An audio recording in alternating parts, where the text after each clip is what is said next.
皆さんこんにちは。さあ今回はパリ美術館巡りの第4話ということで、ピカソ、ポンピドゥ、ロダン、ルイ・ヴィトンの美術館をご紹介します。3つ目のホテルや妻からのミッション、レストランなどもご紹介します。見どころたっぷりの動画となっていますので、ぜひチャンネル登録の上じっくりとご覧ください。それではスタートです。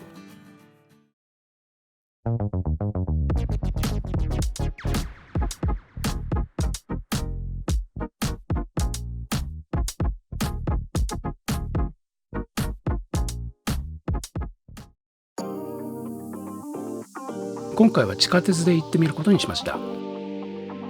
Google マップで検索するのが便利ですね。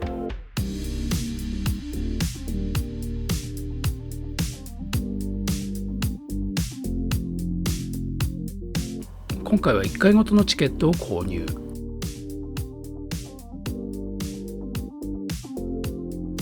カードで購入できます。1回あたり 2.1 ユーロでした。暗証番号を入力して無事に購入できました。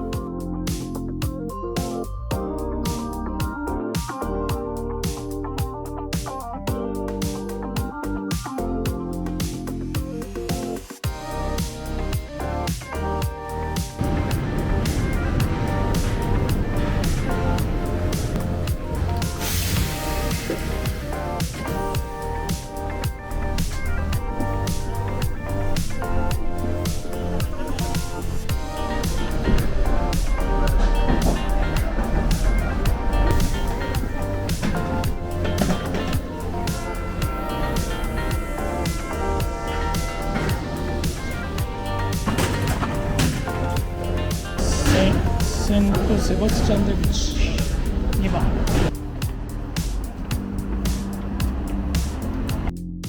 交差点の反対側にメルシーがあって一安心です。こちらの正面に見えるところは実は入り口ではなくて、その奥に入り口がありました。ちょっと分かりにくいですよね。こちらがメルシーです。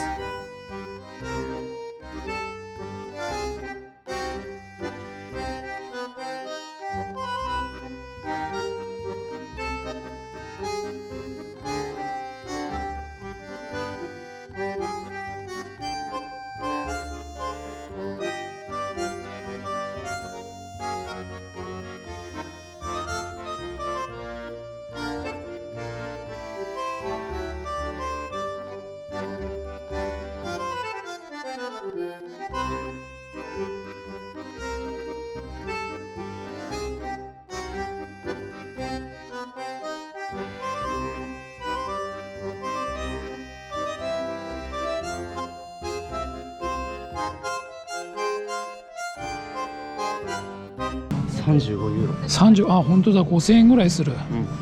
こっちは22ユーロだから3000円ぐらい。ポーチ買う？あ、それ。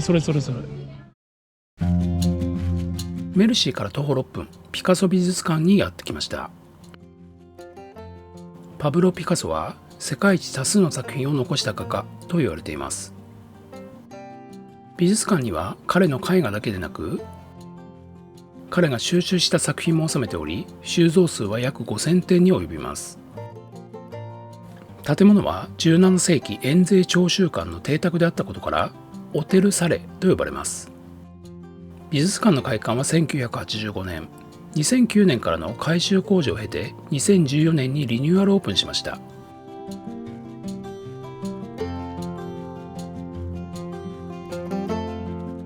定休日は毎週月曜日。入場料は14ユーロ、ミュージアムパスが利用できます。地下1階から地上3階までの5階建て、時代を追いながら作品を見ることができます。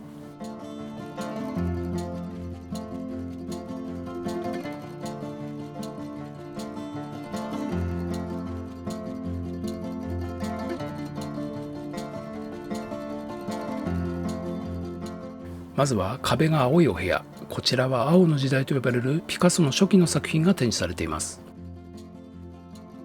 この時期は親友の自殺にショックを受けた時期で、青を基調にした作品群を描いたとされています。その後、バラ色の時代を経てピカソの代名詞ともいえるキュビズムに到達します。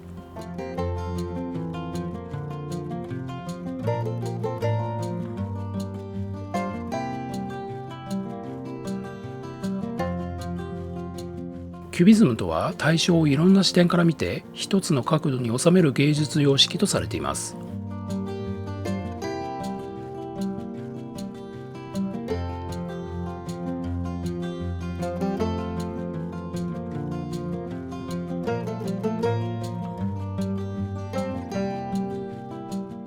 1920年前後にはキュビズムから離れ、古典的で写実的な人物画を描くようになりました。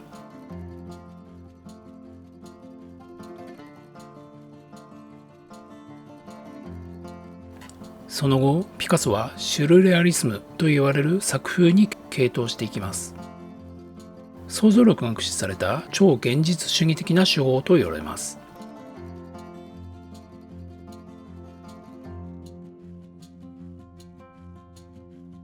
ピカソは絵画以外にも様々な作品を残しており、館内にはその一端を垣間見ることができます。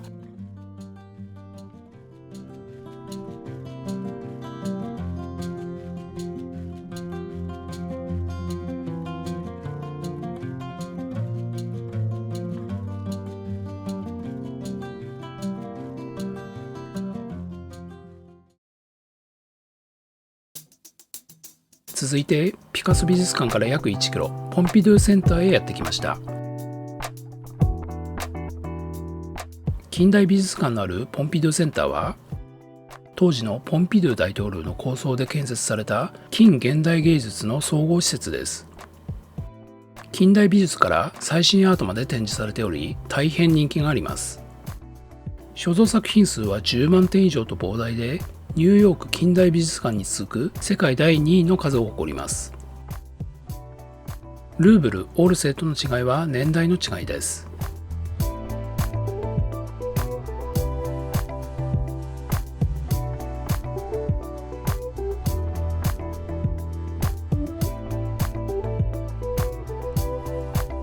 館内はとても広くおしゃれな作りになっています。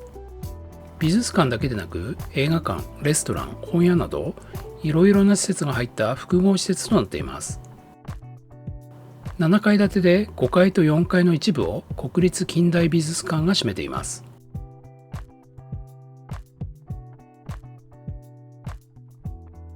定休日は毎週月曜日、入場料は15ユーロとなっています。ミュージアムパスが利用可能です。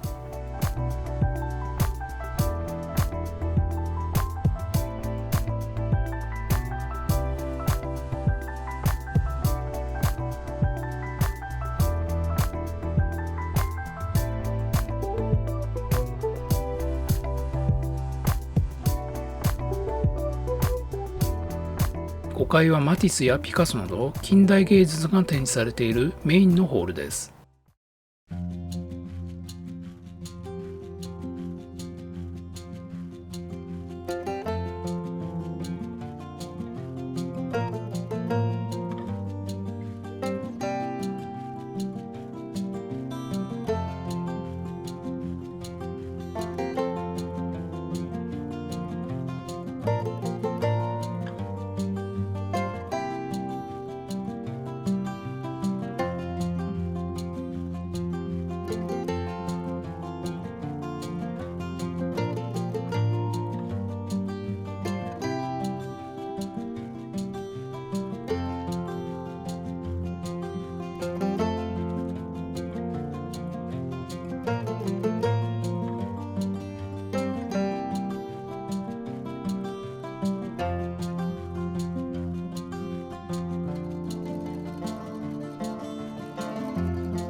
4階はさらに新しい現代芸術のフロアです。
続いてロダン美術館へやってきました。オーギュスト・ロダンは19世紀を代表するフランスの彫刻家で、近代彫刻の父と称されます。美術館には彫刻のほか、ロダンが収集した絵画などが収められています。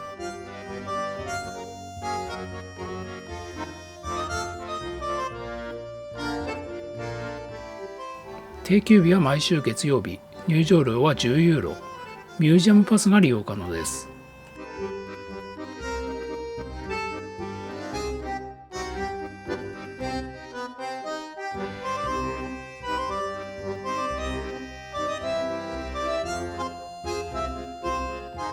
ロダンの代表作「考える人」。もともとは後でご紹介する地獄の門の一部でしたが、思考する人々を象徴する像として後から独立して制作されたそうです。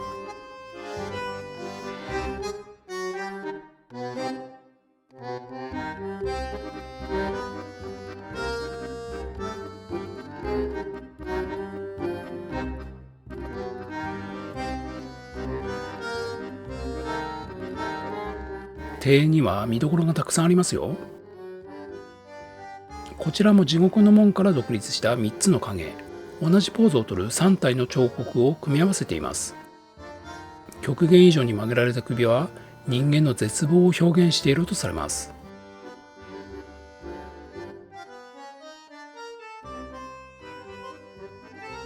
こちらは地獄の門、ロダンの生涯で最も重要な作品です。ダンテの新曲「地獄編」がテーマとされ、地獄に落ちて苦しみもがく人々が表現されています。一番上には先ほど紹介した3つの影と考える人が見えますね。地獄の門は結局完成しませんでしたが、この作品からロダンの傑作が多数生み出されました。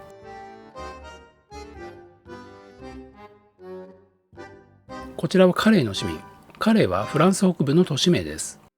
英仏100年戦争の際にイギリス国王に城壁の鍵を渡しに行く英雄の像とされています。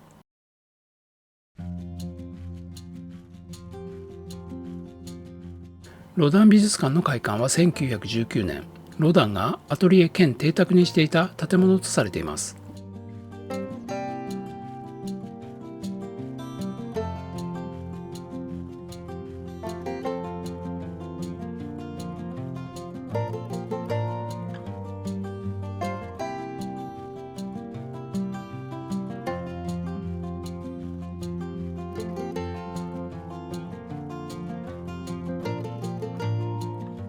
青銅時代はロダンの最初の大型作品、躍動感のある若者が表現されています。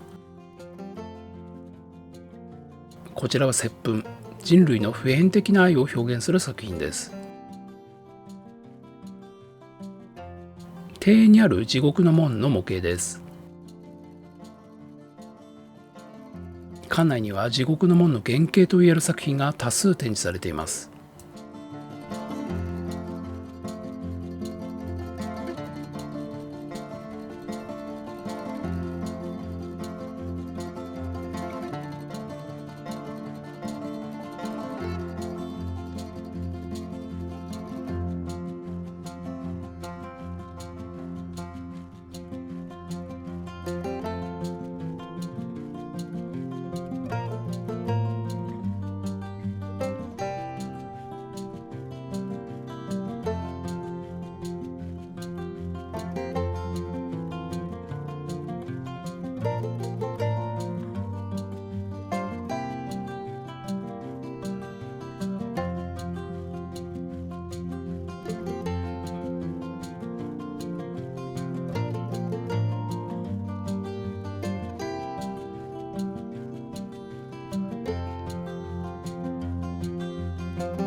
次のホテルまでは Uber で移動しました。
ル・メリディアン・エトワールはマリオット・ボンボイホテルの一つで、プレミアムカテゴリーに相当します。客室は1025室、9階建て、大型のホテルとなります。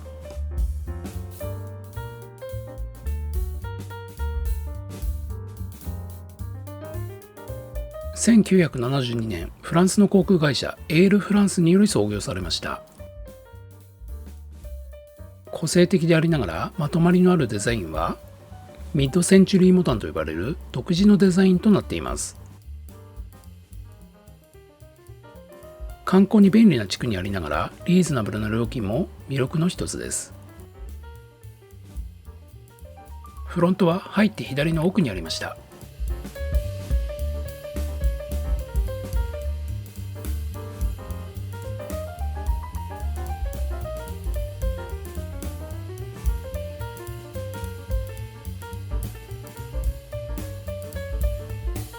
チェックインです。今回はマリオットポイントで宿泊しました。ちなみに優勝宿泊の場合は約4万1000円でした。マリオットプラチナ会員の特典としてクラブラウンジの利用、レイトチェックアウト、そしてレストランでの朝食を選択しました。それではお部屋レビューです。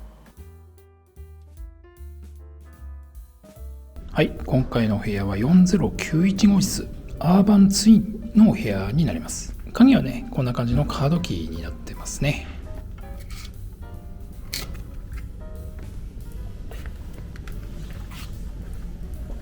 入り口を入るとね、こんな感じになってます。床はね、固めのフロアになってまして、で奥の方にはね、カーペットが敷かれてるという感じになってますね。それでまずこちらですけども、こちらはクローゼットになってまして、アイロン台とアイロンがね用意されてます。それからね、こちらがバスルームですね。バスルームはねこんな感じになってます。バスタブがあるのは嬉しいですよね。こちらが洗面、なかなか立派な洗面ですよね。あとこちらにトイレがねついてますけども、トイレの上にはこんな感じで、これ近代美術館の写真ですね。それでね、ちょっとトイレ面白いのはね、ウォシュレットというか、シャワーですね。これついてて、ウォシュレットの代わりになりますよね。これ珍しいなと思うんですけども、結構嬉しいかなというふうに思います。洗面に関してはこんな感じになってまして、シンプルな感じですけども、非常になんというか高級感のある石が使われてて、アメニティはね、やはり石鹸とクリームと、あとちょっとしたコットンセットなんかがありますけど、やはり歯ブラシとか、あとはひげ剃りなんかはついてないということになりますね。そしてお風呂ですけども、お風呂はね結構ゆったりと入れそうな大きめのバスタブになってまして、シャンプーはこんな感じのボトルになってますね。ちょっとブランドがわからないんですけども、そしてこちらにはシャワーがついているということになります。それからこちらにはね、ドライヤーとセーフティーボックスがあって、下には冷蔵庫ありますけども、冷蔵庫の中身はね、何も入ってないですね。ラウンジでね、飲み物をいただいて、こちらで、冷やしていただくこともできるかなというふうに思いますね。そしてこちらがね、お部屋ということになります。まずはね、ちょっと奥の方まで行ってみますけども、こちらは4階ですけどもね、こんな感じの景色といいますか、向かいがこれは普通の住宅なんでしょうかね。パリですので、やはり見た目はね、素晴らしいんですけども、遠くが見えるとか、そういった感じのビューにはなってないですね。そして改めてお部屋を見ますと、こんな感じのお部屋になってます。広さ的にはね、8畳ぐらいの広さですかね。そこにベッドが2つツインで置かれてまして、いわゆるハリウッドツインのような感じで2つくっつけられてますけども、シングルが2つですね。そういった感じになってます。壁のクロスとね、照明は結構おしゃれな感じですよね。そしてこちらにはね、デスクと、あとはミニバーのような感じになってまして、ポットとね、コーヒーと、それからこれね、ミネラルウォーターみたいですけども、2本用意されてますね。こちらコーヒーですね。それからこちらにあるね、アウトレットに関しては、こちら通常の電源と、あと USB がね、用意されてますね。これは嬉しいですよね。それからこちらの壁には、やはり近代美術館の写真が飾られてます。このライトはなかなかおしゃれですよね。そしてね、テーブルとチェアがあって、お部屋のテーブルの上にね、こちらはね、ノンアルコールのワイン風の飲み物みたいですね。あとはビスケットが用意されてました。これ嬉しいですよね。こちらにはテレビがあるということになってます。それからこちらに姿見とね、あと荷物置きがありますね。電源のアウトレットはベッドサイドにもね、こんな感じでついてます。USB はついてませんけども、ベッドサイドに Type-C って言われるようなヨーロッパ規格の電源があると。それからこちらはね、デスクライトのような、そんな感じになってます。お部屋でね、Wi-Fi が使えます。Wi-Fi のね、通信速度が 6.5Mbps ですので、ちょっと遅めですね。ということで、ル・メリディアン・エトワールのアーバンツインというお部屋でしたけれども、いかがでしたでしょうか。さあ、美術館巡りの締めくくりは、息子の強い希望でバスキア展が開催されているフォンダシオン・ルイ・ヴィトン美術館です。こちらのオープンは2014年。ガラス張りのモダンかつ斬新なデザインに圧倒されます。多くの人々が現代アートに触れ、感動を分かち合える場所というのがコンセプトになっています。主な展示は企画展のようで、そのクオリティの高さは非常に高い評価を受けています。定休日は毎週火曜日、入場料は16ユーロ、ミュージアムパスは使えません。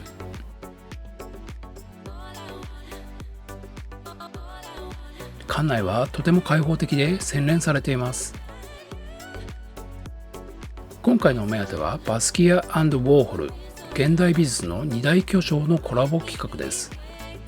ジャン・ミシェル・バスキアは1960年アメリカ生まれ、20世紀で最も重要な巨匠の一人とされています。前澤友作さんが彼の絵を高額で落札したことでも知られています。わずか9年のキャリアで残した作品は3000点以上。バスキアの作品の特徴について解説をします。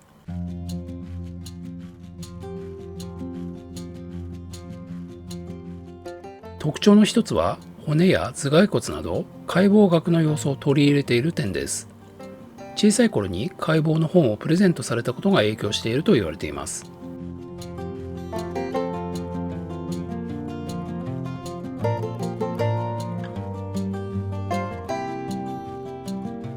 もう一つの特徴は記号や文字が多用されている点です。聖書の言葉などを引用して社会批判的な内容を訴える意図があるようです。さらに白と黒、金持ちと貧乏といったように2つのものの対比を強調する表現も特徴です。差別や格差などに対するバスキアの訴えが表現されているとされます。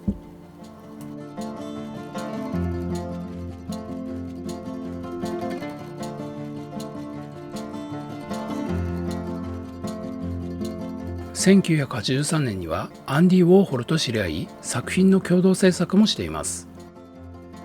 ウォーホルの死去にショックを受け、翌年バスキアも亡くなりました。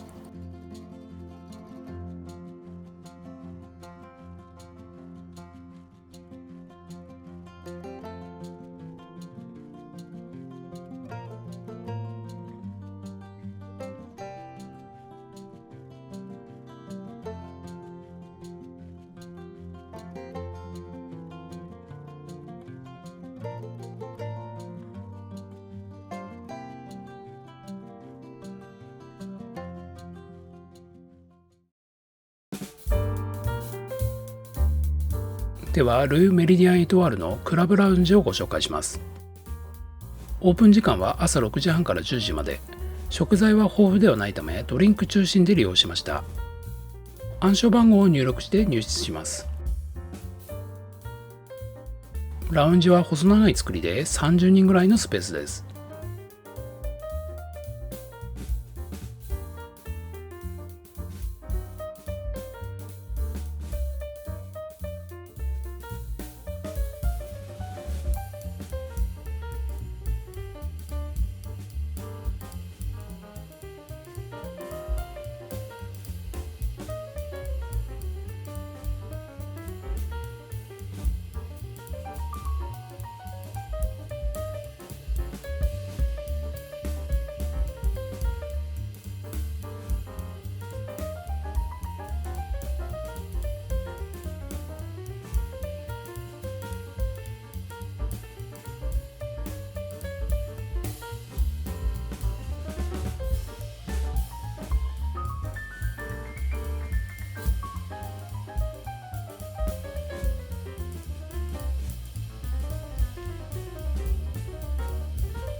これから朝食へ行ってきます。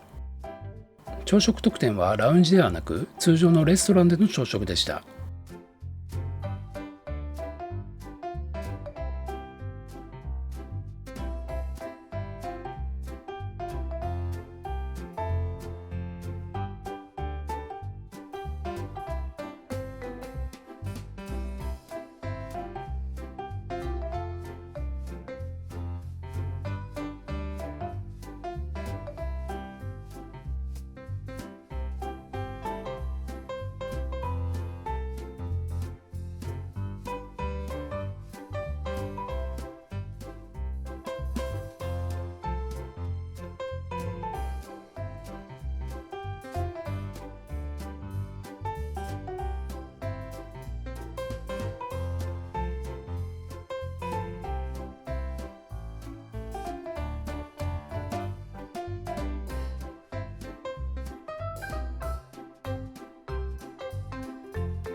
今回の動画はここまでです。